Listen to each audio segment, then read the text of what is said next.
comedian David Boyle, and I'm quitting alcohol. So it was my son's birthday today, and the poor little fucker got sick last night. Like 9 o'clock last night, he started running a temperature, barely slept last night, and then woke up this morning, was okay for like 10 minutes. We sent him to school.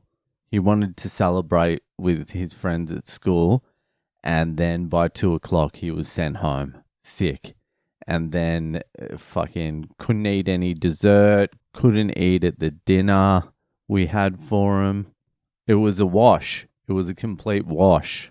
But he did enjoy the present I got him. So this year, he had a bit of a rough year. His 8th year was pretty rough. He battled a few things, but he showed some fucking good character this year. I tell you where it all turned around. About 2 weeks ago, I entered him into a jiu-jitsu tournament, and he didn't want to do it. Let's just put it that way. He was not interested, and he gets super scared and super nervous before the jiu-jitsu tournaments. But he, just to please me, he was like, yeah, he wants to do it. Anyway, it was a round-robin event. So no matter what, he's fighting 4 kids. And he didn't find that out until the Friday. So he was doing the tournament on the Sunday. He found that out on the Friday. And that scared him even more. I think in his head he was like, oh, I'll just lose one and come home. Which is what I would have been thinking. Anyway, we're driving Sunday morning to the tournament, and he is fucking so fucking nervous. Not speaking, just almost white, as white as he can get. And then about halfway there, he's like, I feel like throwing up.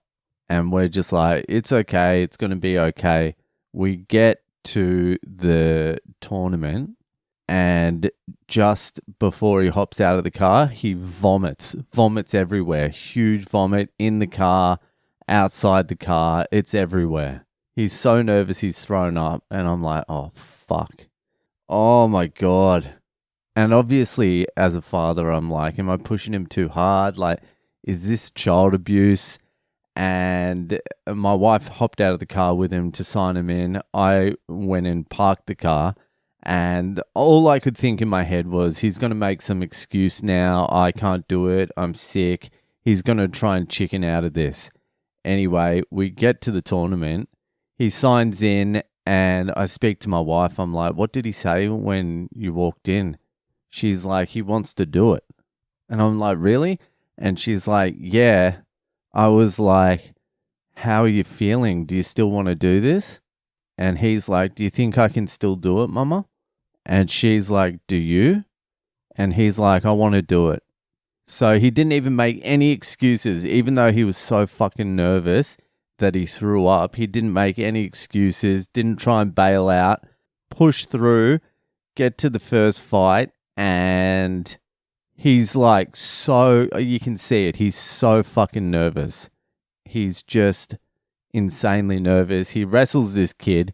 He sort of pretty much dominates the first kid, but makes a couple of mistakes, loses a point early because he's so nervous and he didn't know what he was doing, but warmed into the fight and spent most of the fight on top, failed to secure a mount, and there was a couple of things. Anyway, he lost that 4-2.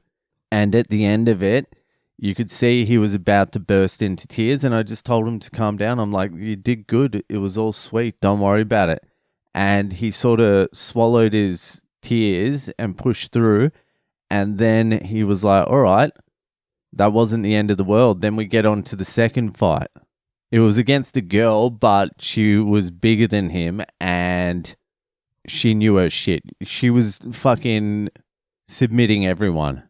Anyway, he gets caught in a fucking, I don't know what it was. It was like a Kimura type thing.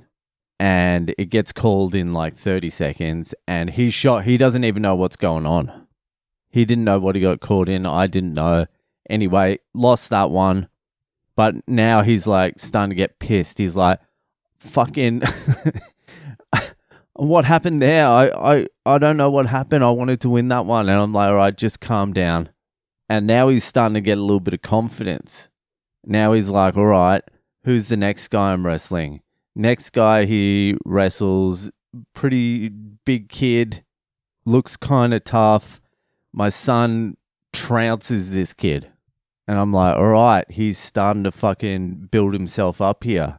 This is perfect. This is what he needed. He needed a character building experience. He's still 8 years old at this point. But he'd lost confidence because of what happened in Spain. And he just hasn't been able to get the confidence back.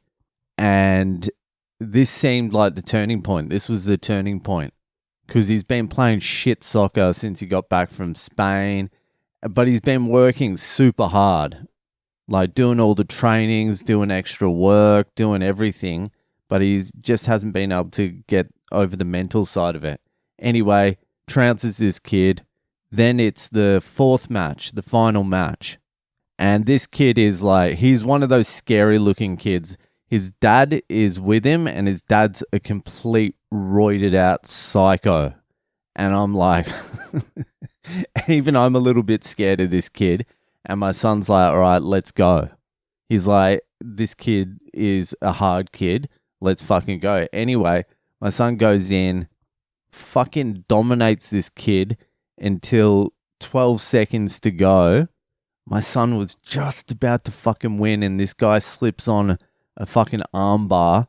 My son would have fought out of it, but like in this junior level, as soon as you straighten out your arm, it gets called. Anyway, son loses that one. So he's lost 3 in a row, but his confidence is building and he's like, all right, Dada, I want to do this again. Sign me up for the next tournament. So he's got a tournament next week that he's like psyched about now. He's like, I want to do this.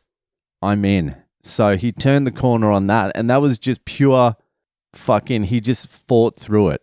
He showed more character as an 8-year-old than I've ever shown in my entire life. So I was very proud of him there. And then that week at soccer, he jumps on the field and just fucking dominates, scores 2 goals, plays unreal. So he fought through it and I was like, all right, this kid deserves he deserves a good present. So this year I bought him a Meta Quest 3 VR headset. Well, there's this game. It's called Be Your Best. It's a soccer game, but it's a soccer training game. The professionals use it for like scanning the field. Apparently the best players scan the field a lot. So you wear this VR headset, you sign up to Be Your Best, and it teaches you how to scan the field. So I was like, all right, I'll get him this VR headset and he can learn to scan.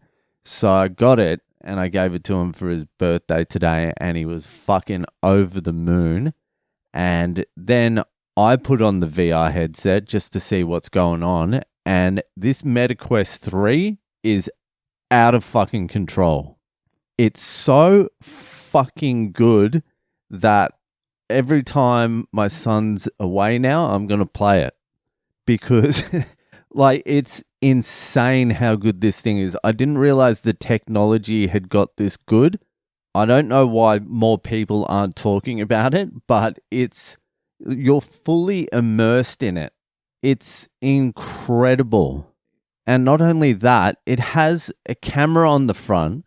So when you're not immersed in it, there's just screens floating around, but there's a camera on the front of the fucking mask and it's looking out. So you can see your normal surroundings through the camera. Like you look at your hands and you see your hands. You look at other people, you see like everyone in the room. You see a whole room, but there's like the screens popping up as well. It's fucking, it's a trip. So you're looking at your room through the camera, and then you press enter onto something or you go into the game. The fucking room dissolves and then you enter like a soccer field and you're like, holy shit, this is like DMT. We are in a simulation. We're in a simulation inside a simulation. Probably inside a simulation, inside another simulation. I don't know where it ends, but there's only like 2 or 3 iterations more of these VR headsets before we are completely fucked. Before you whack one of those on and you won't even know when you take it off. It's scary, but also fucking incredible. Anyway, that was today. I'm full on board with the Meta Quest headset. I love it. I do feel sick after wearing it for about 5 minutes, but you push through. Anyway, fucking that'll do it for tonight, and I'll see you the fuck later.